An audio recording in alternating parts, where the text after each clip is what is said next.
check out this video for my prediction for the Rugby World Cup.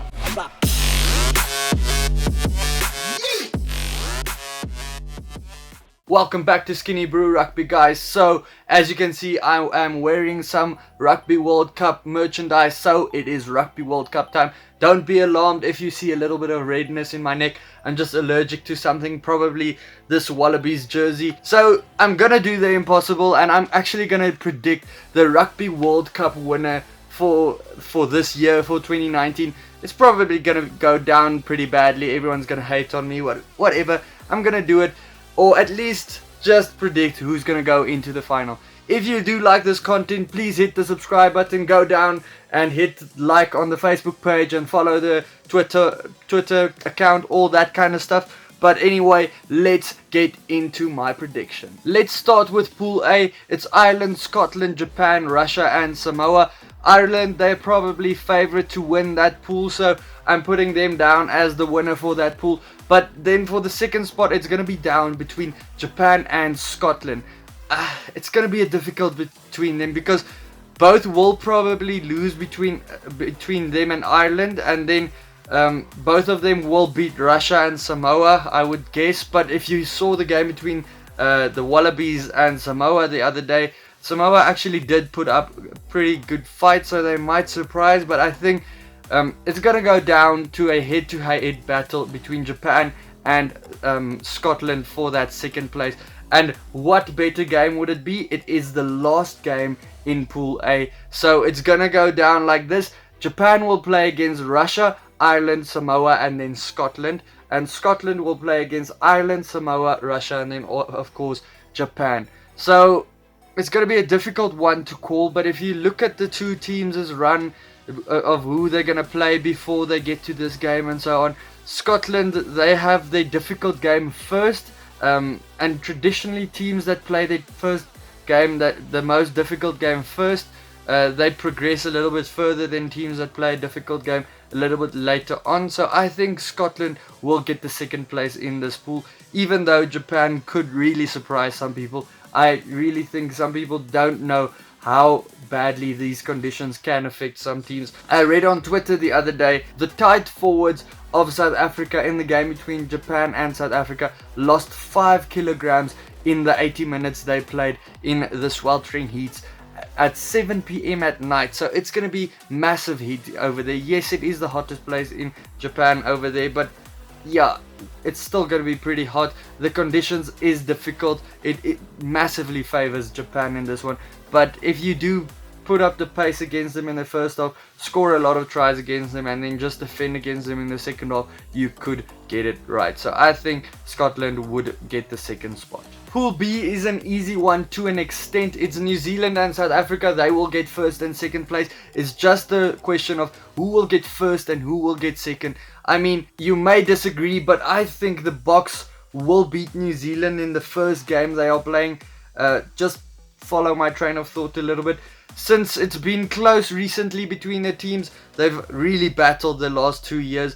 The Boks are peaking at the right moment. They are at their best form at the moment, where New Zealand is a little bit on the up and down at the moment. And then the Boks have acclimatized well as at the moment. They've been in Japan a little bit longer. They've played there as well, which none of the other teams except for Japan has actually done. Having been there longer, I think the Boks might actually win this game against New Zealand.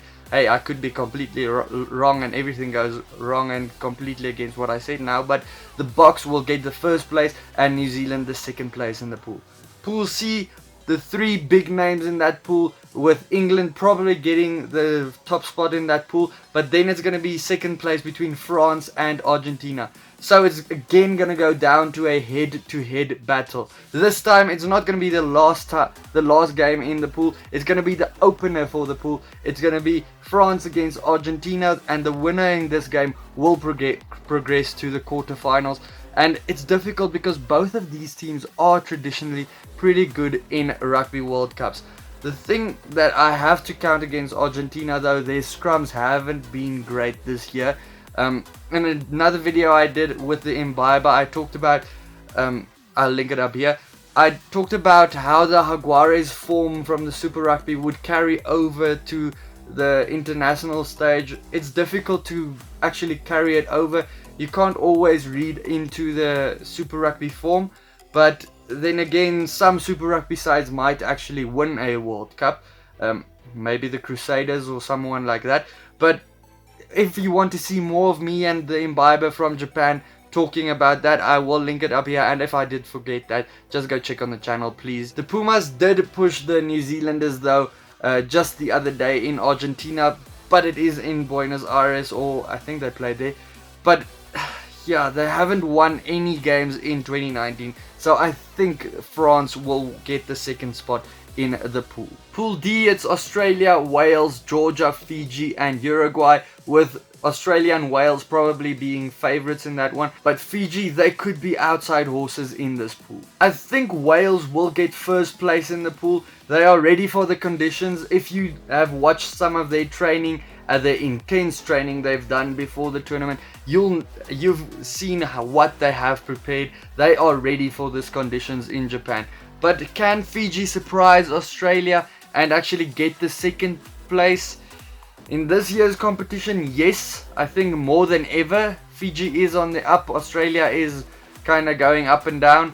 But I'm backing Australia in their Rugby World Cup record to get the second place in this pool. But if there's ever a chance for Fiji to get into quarterfinals rugby, it is this year. So that means we have Ireland, Scotland, South Africa, New Zealand, England, France, Wales and Australia progressing to the quarterfinals, with Japan and Fiji probably being surprise packages that could maybe get into the quarterfinals. Those teams would make this the quarterfinals. England versus Australia. I think England is probably favorite in this one, but if you have a closer look at their run, kind of the games that they play just before getting into this game, it's England versus Tonga, England versus USA, England Argentina, then England France. So it kind of gets tougher as they go along into the tournament. And then Australia, they playing Fiji, Wales, Uruguay, Georgia. So it kind of gets a little bit easier to the end of the pool stages. So usually it is a little bit easier for teams to actually go further in the quarterfinals when they have their big games first and then slack off a little bit in easier games after that. But I think England will still progress, even though I said all of that for no reason. They are strong enough. Eddie Jones has done a great job with this team. Then the second game would be South Africa versus Scotland. I think South Africa is favourite in this one. Wales versus France. Wales, they've been in great form despite a few losses. It's been massive games in the recent history, or this few weeks that has passed now. So I think Wales would win this one. Ireland versus New Zealand though, I think many would be happy with this as the final. Ireland beat New Zealand last year I think, but in a World Cup, I don't think so. It's a completely different story. Given Ireland's ability to choke in a quarterfinals, I think New Zealand would actually win this one. Making it two north-south semi-finals, it's England versus South Africa and Wales versus New Zealand.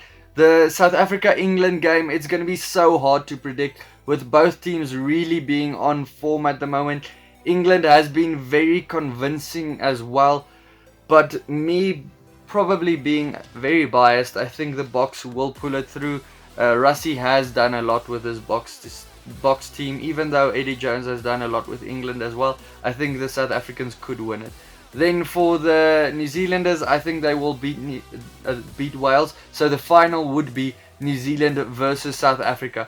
In this situation, New Zealand would want revenge because South Africa would have already beaten them in the first round, if you remember correctly. But South Africa would have it a little bit easier in the quarterfinal. Even though their semi-final was very hard against England, the quarterfinal was against Scotland. So yeah, I am South African, I am biased, like I said. The Boks may be able to win it if they had the tournament progress in this manner, with them playing Scotland at the quarterfinals, then England and then New Zealand, because Scotland isn't the worst opposition to play in the quarterfinals.